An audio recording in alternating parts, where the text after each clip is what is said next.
Nama Ed Gein mungkin dilabel sebagai salah seorang pembunuh kejam yang agak kurang dikenali oleh orang ramai.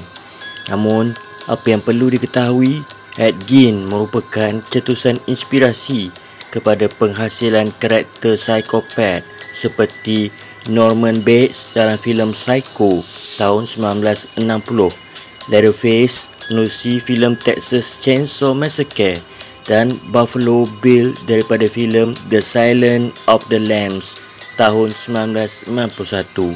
Perkara ini sudah cukup untuk menggambarkan bahawa level psycho Ed yang juga digelar sebagai Butcher of Plainfield ini adalah berada pada tahap yang benar-benar mengerikan. Ed Gein atau nama sebenarnya Edward Theodore Gein dilahirkan di Wisconsin, Amerika Syarikat pada tahun 1906. Dia merupakan anak kepada pasangan suami isteri yang bernama George dan Augusta.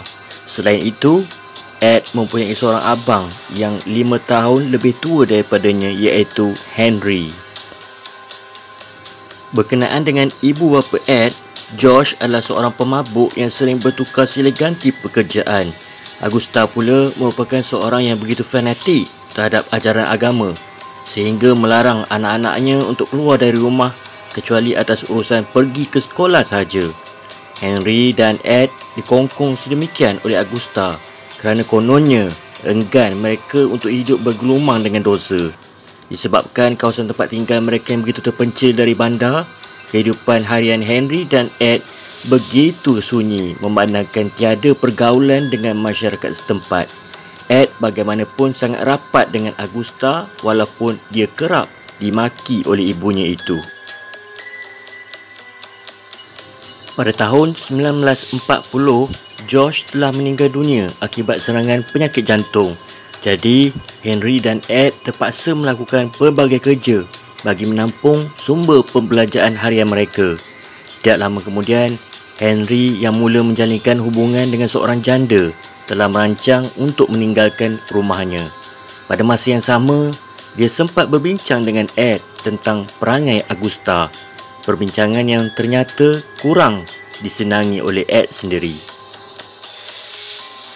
Hinggalah satu hari pada tahun 1944, Henry dan Ed telah melakukan kerja-kerja pembakaran di sekitar kawasan rumah mereka. Tanpa diduga, api kebakaran terus merebak tanpa kawalan. Mujurlah kebakaran tersebut berjaya dipadamkan dengan bantuan pihak bomba. Walau bagaimanapun, ada satu perkara pelik yang berlaku selepas itu, di mana Ed telah melaporkan kehilangan Henry. Selepas operasi pencarian dijalankan di lokasi kebakaran, Henry ditemui mati dalam keadaan mayatnya meniarap di atas tanah. Kematian Henry dipercayai berpunca daripada serangan jantung atau sesak nafas. Ramai pihak mempercayai bahawa Henry sebenarnya telah dibunuh oleh Ed. Cuma tiada sebarang bukti bagi mendukung dakwaan tersebut. Tidak lama selepas kematian Henry, Augusta diserang penyakit strok lumpuh. Ed mengorbankan masa demi menjaga ibu kesayangannya itu. Dalam keadaan Augusta yang kian uzur, dia sempat lagi untuk memaki Ed secara berterusan. Augusta bagaimanapun akhirnya meninggal dunia pada bulan Disember 1945 akibat serangan kedua stroknya.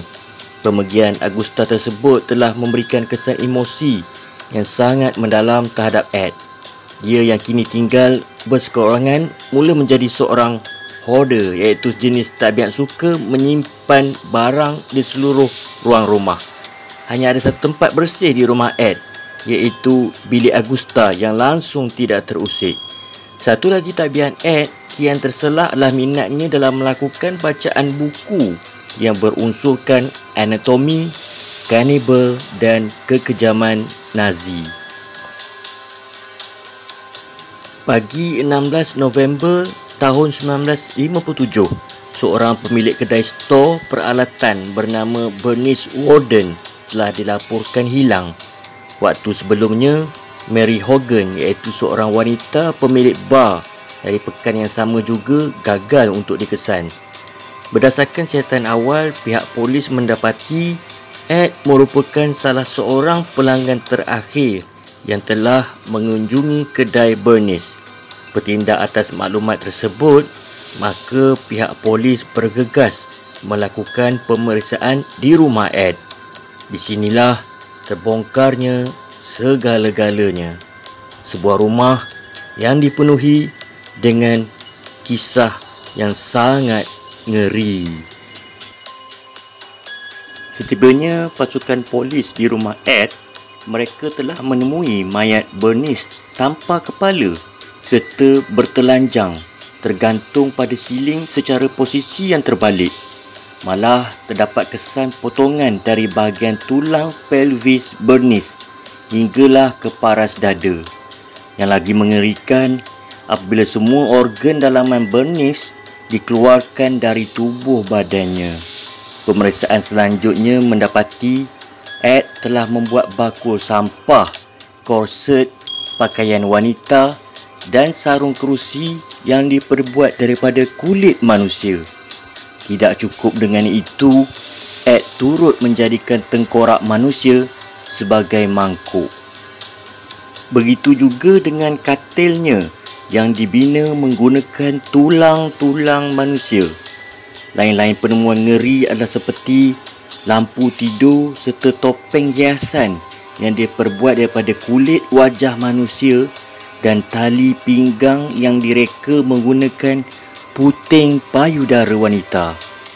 Dahsyatnya kerana Ed juga obses untuk menyimpan kuku, hidung, lidah dan beberapa bahagian kemaluan wanita yang telah siap dikerat-kerat.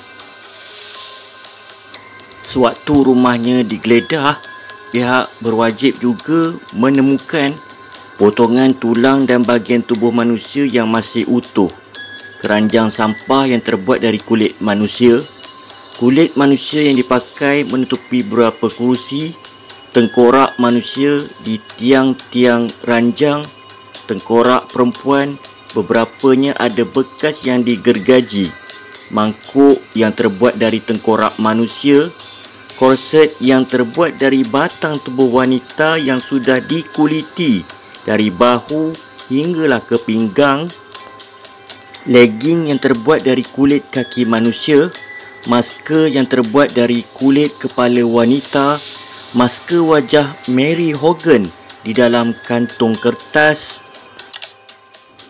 tengkorak Mary Hogan di dalam sebuah kotak, seluruh kepala Bernice Worden dalam karung guni, jantung Bernice Worden di dalam kantung plastik di depan kompor yang berbentuk seperti perut buncit, 9 vulva dalam kotak sepatu, pakaian seorang gadis muda dan vulva 2 orang wanita yang diperkirakan berusia sekitar 15 tahun, terbuat dari puting payudara perempuan, 4 hidung, sepasang bibir pada tali penarik gorden jendela, penutup lampu yang terbuat dari kulit wajah manusia, serta yang terakhir kuku-kuku jari tangan wanita. Artifak-artifak ini kesemuanya difoto di Laboratorium Kejahatan Negara dan kemudiannya dihancurkan oleh pihak berkuasa.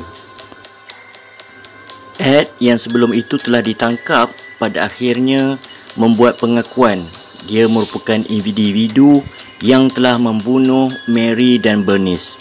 Berkenaan dengan mayat-mayat lain yang ditemui di dalam rumah Ed, dia memberitahu bahawa mayat tersebut telah dicuri menerusi galian yang dibuat di sebuah kawasan perkuburan bertujuan bagi melengkapkan idea korset dan dekorasi rumahnya. Ed turut membuka mulut dengan membuat pendedahan motif utamanya membuat pakaian wanita itu adalah untuk menjadi sebagai ganti kepada mendiang ibunya.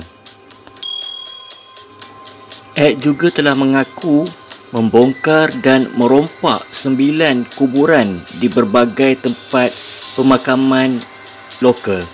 dan ia menunjukkan lokasi-lokasinya kepada para penyelidik. Alien Wilwonski dari Laboratorium Kejahatan Negara ikut serta ketika membongkar 3 makam yang telah diidentifikasikan sendiri oleh Ed guna menguji kebenarannya.